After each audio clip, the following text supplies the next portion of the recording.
Reporting live from the Red Carpet Studios in Memphis. Thanks for watching Conversations with Betty LaMarr. Betty is renowned for her successful medical talk show, and now you're invited to watch this space for her new production, Conversations, which is laser focused on the health and social issues affecting Memphians and the Mid-South community. And now, your host, Betty LaMarr. Hello, and welcome to Conversations. I'm Betty LaMarr, and we are live at AM Diabetes Endocrinology Center. Now, a lot of you all ask me about nurses. Betty, why don't you talk more about the role that nurses play in a healthcare setting? So we're setting this series off with my very special guest today, Miss Laura Scott, and she is a nurse manager. Hi, Laura, welcome to Conversations. Hi, Betty. Thank you for having me. So yes, I'm Laura Scott. I am a nurse leader. I manage 5 different departments within the hospital setting. It's approximately about 60 people, nurses, nursing assistants, and techs, all within the perioperative services. Okay, so what is it? Perioperative services. Yeah, see, that's why we need nurses. Okay, we only know about that if we've had to deal with that, and I'm pretty sure I have. So break that down. What exactly is that?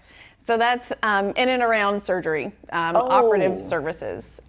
So we get them ready. We do pre-admission testing, where that's a week before the surgery. We get all your lab work, all diagnostics, and get all our T's crossed and I's dotted to get you ready for surgery. The same day surgery department is where we do the final checkpoints to any day of labs that we need, anything necessary to get you ready for surgery. We get everything taken care of. We also discharge patients from there as well. Pre-op holding is another department that I manage, and that's where we do a lot of anesthesia procedures, anesthetic blocks and such things. And then I also manage outpatient services, which is infusions, transfusions, and injections. Different little procedures and intravesical treatments as well for cancer. And then endoscopy suite, where we do GI procedures and pulmonary procedures as well. Okay, now you already know that we have to unpack all of that, right? That was a lot. Okay, so now, all right, I'm the patient. Okay, I'm the patient, which I do have to have a shoulder replacement. I'm running from it like I'm running from what? A pit bull. That's how fast I'm running. Got it. But I know it's inevitable, okay? Yep. So, okay, we're just gonna play this out, okay? What is the first thing when you meet me? What is one of the first things that you're gonna have to deal with when I said, oh, okay, I'm Betty LaMarr, you know I'm here for this, because you already know. So what does that look like?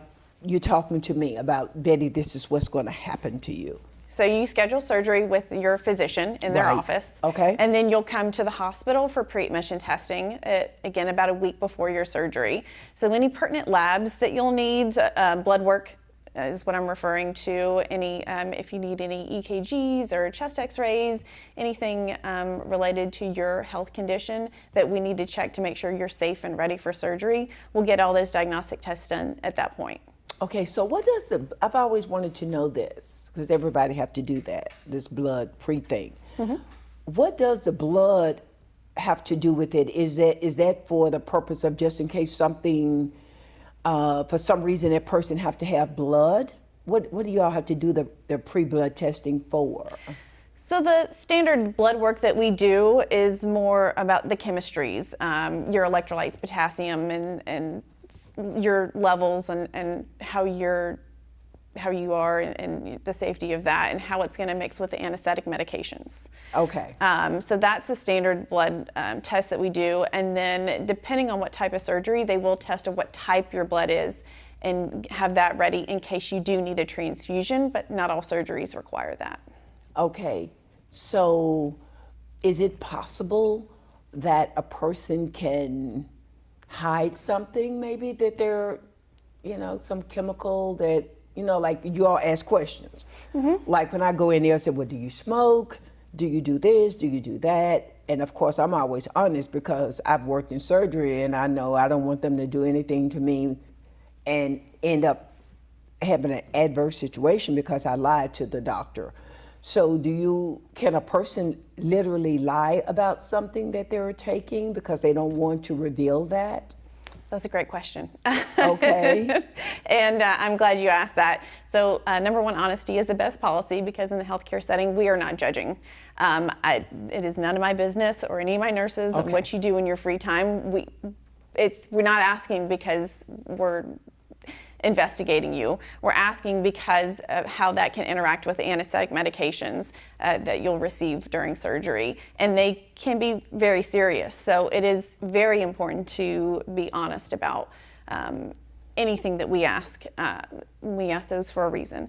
Okay. Now, your question to answer that whether or not we can tell, have you been lying? It depends on the type of test and the different extracurricular activities you could be involved in. Yeah, that's what I'm talking about. Sometimes we do tests for specific drugs and certain things like that in your system. It just depends on what your physician orders. But a lot of times we can tell. Okay, so what is it about people, since you mentioned surgery and I work there and I've seen it all, right?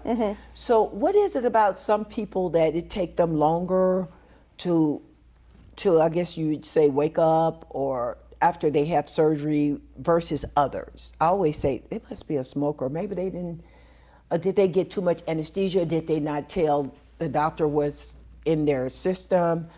So is there a reason why some people, it take longer to wake them up after surgery? Yeah, I mean, everyone's, how they metabolize differently. Okay. Your filtration organs, liver, kidneys, and how well they perform definitely can affect it. Your just overall health can be an indicator of that, but every human's different, so everyone reacts a little bit differently. And I'm not an anesthesiologist or a nurse, anesthetist, anything like that, but anesthesia is an art. Okay. Now we're going to get into the nurse manager part. Okay, so what does the day look like? For a nurse manager like yourself? What does your day look like from start to finish? So it's a little different than a traditional bedside nurse. Okay. I arrive to work and I check in on the departments and make sure everything's going smoothly. Just, are there any issues that I need to address? Is there anyone need assistance with anything? Any issue that I need to facilitate in correcting. So are our patients rolling to surgery on a timely manner and so forth. So that's my first and foremost thing that I do.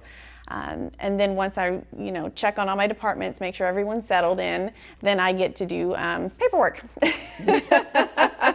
Of course. Yes. What can we do without paperwork, right? Absolutely, yeah. Budgetary things, productivity, just getting my T's crossed and I's dotted, and they're all just to support the department.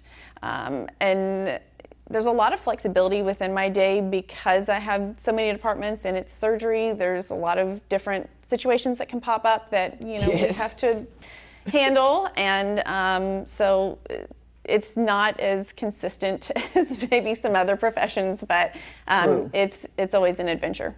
So are you a part of the hiring and firing? If a nurse say, like, I remember working at a particular hospital and I remember an employee was like, I guess you would say stealing drugs. And of course got caught, which was a good thing because that medicine should have been going to patients.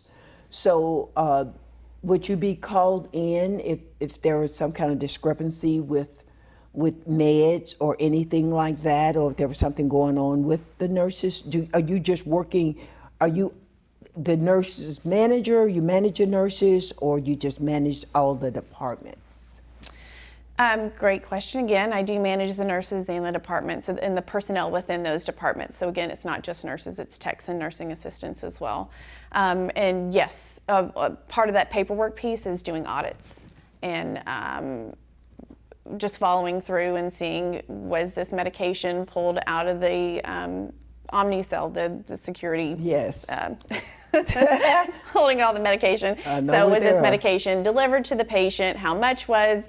If there's any waste, did they document it properly? And yes, we absolutely monitor very, very closely for any diversions.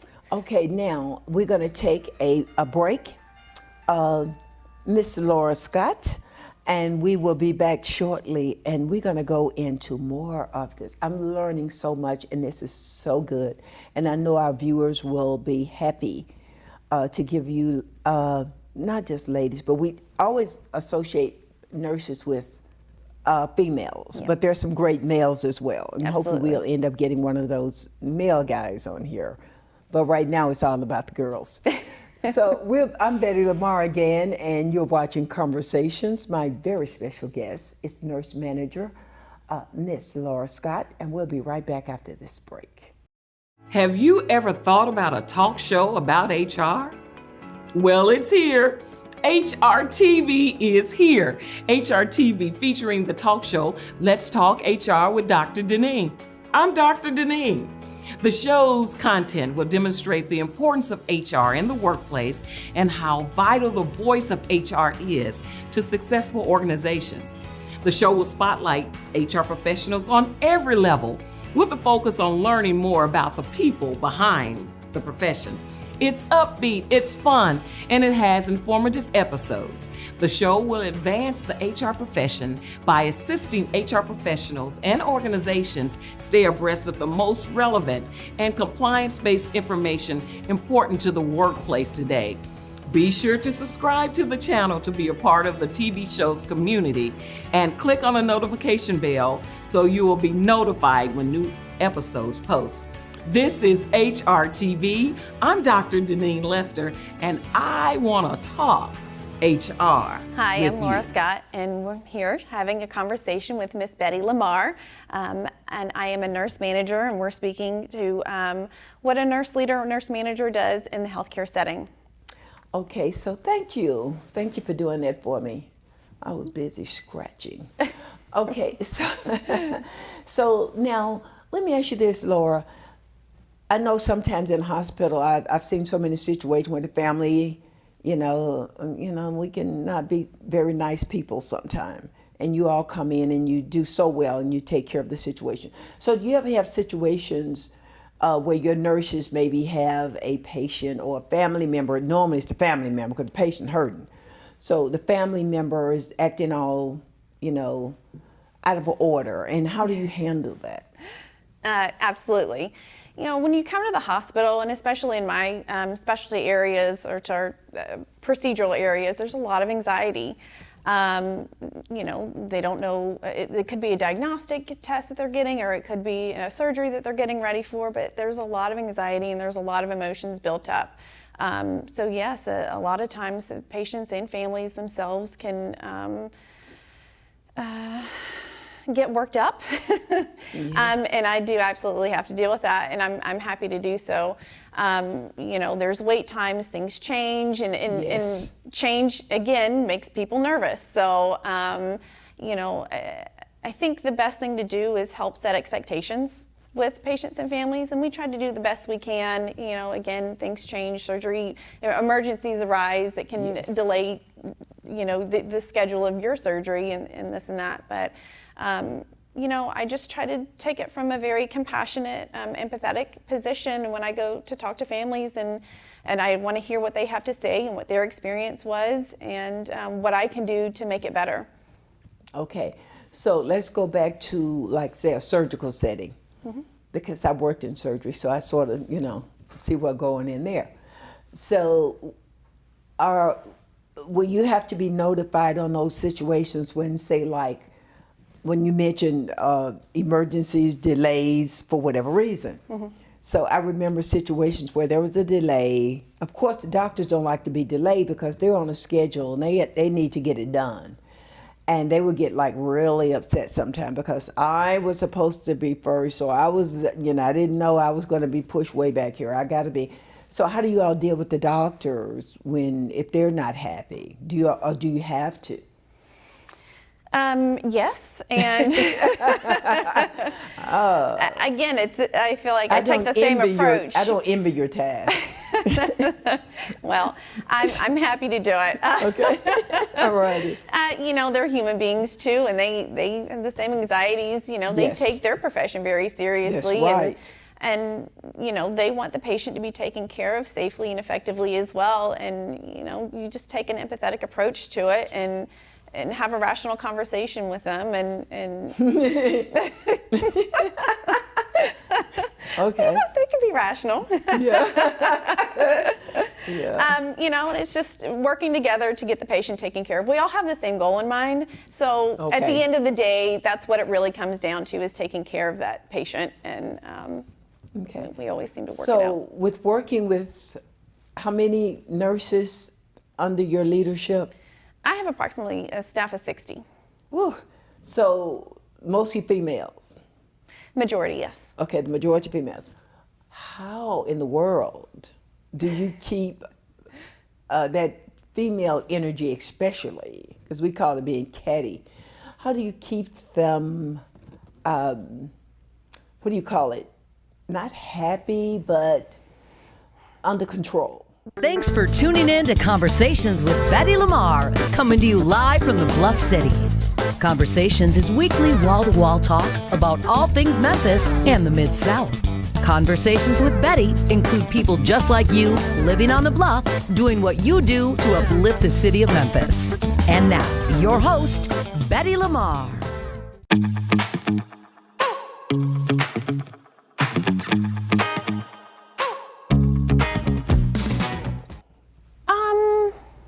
I have a really good team, I have to Okay. say.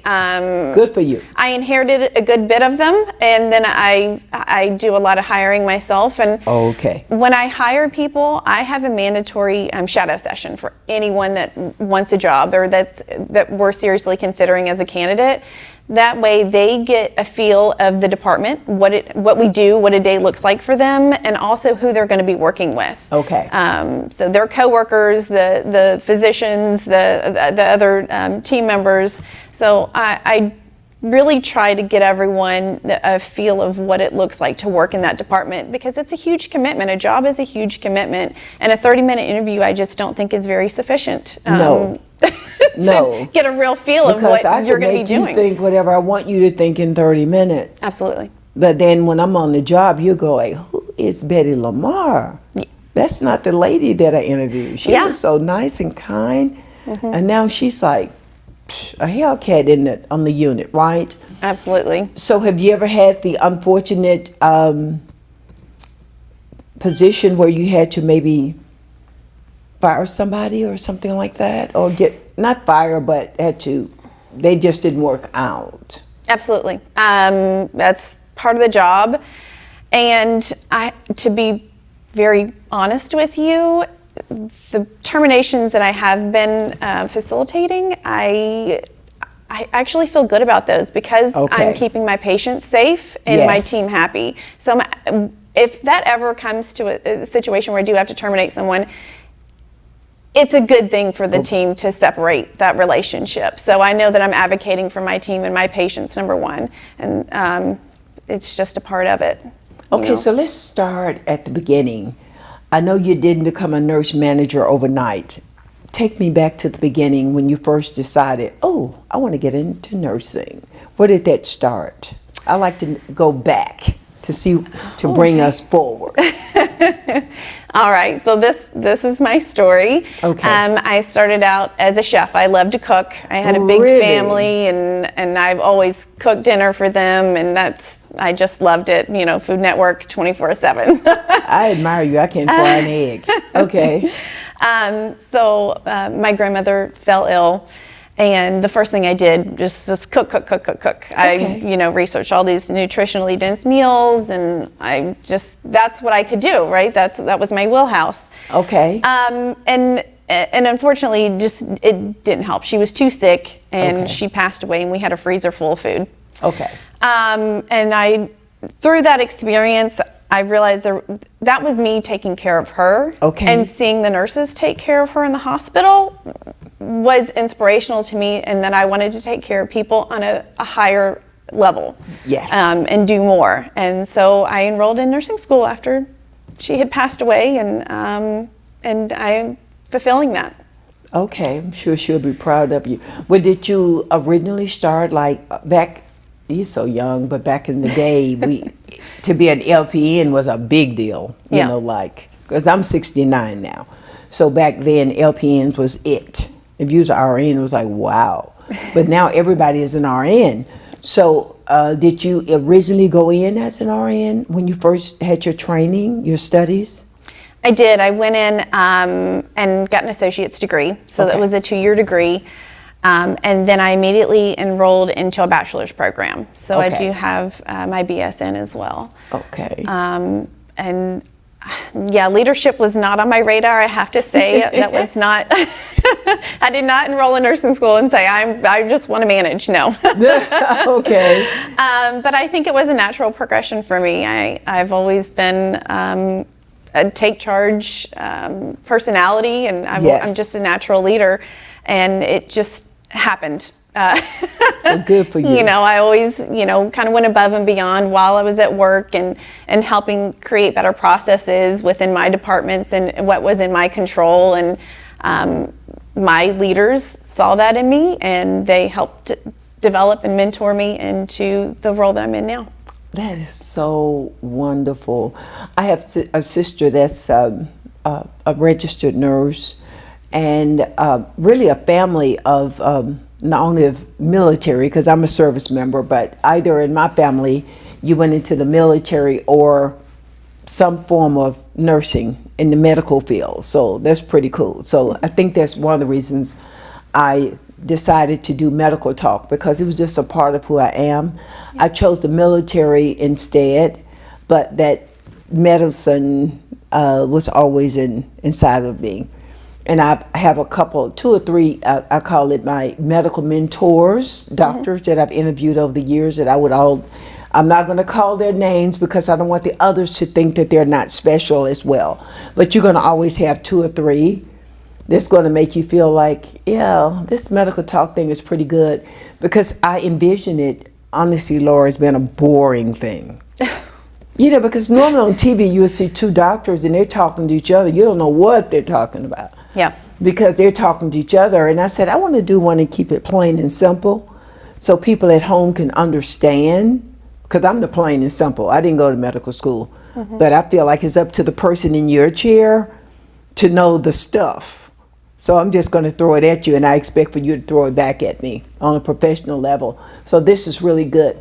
But what I want you to do, before we wrap up this segment, I want you to look at our viewers, and I want you to just let them know, inform them the importance of a nurse, period, and your leadership. And like, I think about when the nurses are there when the doctors are not there. So in a way, it's almost like the nurses take care of the patients, and the doctors come in and do their thing, of course, very necessary. But when they're not there, the nurses are, you all are handling it. And I just want people to know the importance of your role and what you do. So maybe some of them that want to act a little testy with you all, they will understand what you all are up against every day, and that you're there for them. And there's your camera. Okay. So first and foremost, I think every healthcare professional, our number one goal is taking care of patients. And nurses have a very special role in that. We're with you, 12 hours straight, taking care of you, your every need. And we are constantly advocating for you. That is our number one goal, is to advocate for you and get you what you need. We're part of a team, but again, the goal is to take care of you, the patient, at some of your weakest times and your biggest time of need. And that's what we're there for.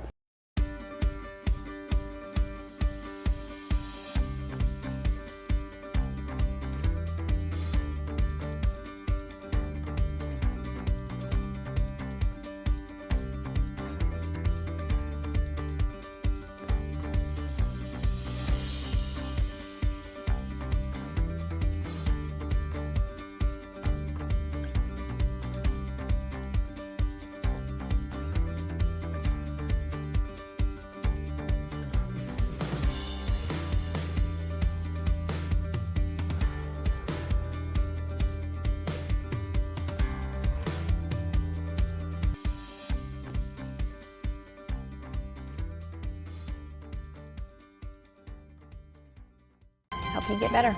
Yes, and I am just absolutely awed at nurses. And one thing for sure, Laura, when you've been in a hospital setting, be it you're the patient or the nurse is taking care of your loved one, I mean, you're always so happy when you get those nurses that have that natural compassion. Yeah. And I've had some that I would say, I wonder why did she go into nursing?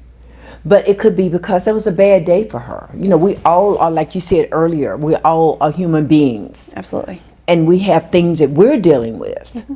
But to me, I see a nurse as being, as you used the word earlier, compassionate and all those things.